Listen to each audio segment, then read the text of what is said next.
मजबूरी जात बानी ससुरार हो, तोहरे से सच्चा बात करी हम प्यार हो।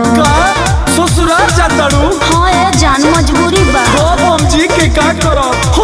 अभी हम अपन जान दे। ना ए जान ऐसे मत करिए, कह के हमार प्यार के क्रिया हमरा के माफ कर दो प्लीज। अब का मांगेलू माफी, कैलू जवन बा काफी।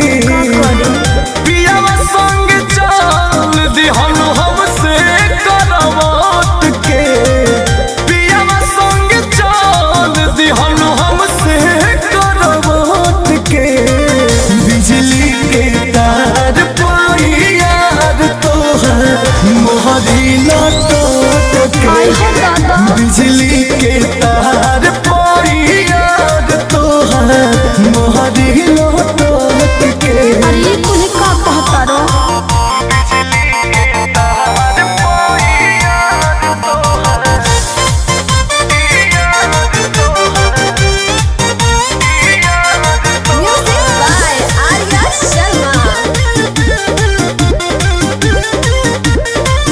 कुछ दिनवा के बाद नई हरावा में आइब, जब तोहे ना लाऊ कब तो कैसे जी पाए।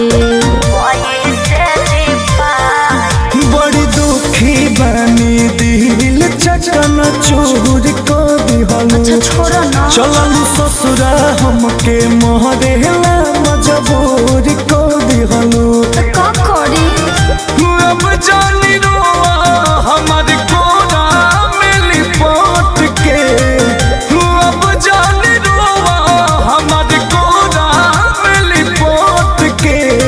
तो बिजली के तार पोई यार तोहर मोहरी लटक के, बिजली के तार पोई यार तोहर मोहरी लटक के। ठीक नहीं खबर तू।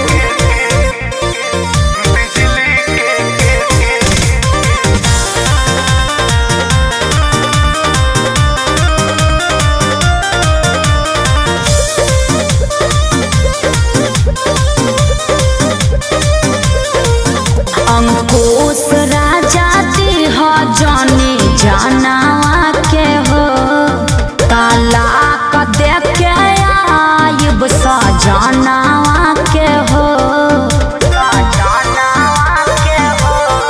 तोहर पियौआ न मोल नहीं छोड़ पइहे हो, तोहर शादी वाला बंधन नहीं तोड़ पइहे हो।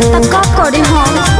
मंगिया में सनुरा भरब बनू सट सट के, ना हो। मंगिया में सनुरा भरब बनू सट सट के। बिजली के तार पाई यार तोहर मोहरी लटक के, बिजली के तार पाई यार तोहर मोहरी लटक के। देखो हमरे क्रिया वैसन कुछ मत करी हो। बिजली के तार पाई यार तोहर मोहरी लटक के।